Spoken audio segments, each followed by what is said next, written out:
আজকে মিনিসোর water colour pen দিয়ে সুন্দর একটা প্যাঁচা আমরা কালার করব।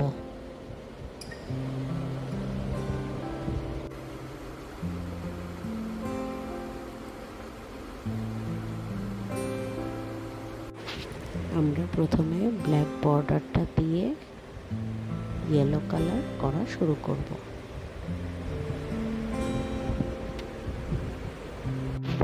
এই যে আমাদের ইয়েলো কালার করাটা শেষ।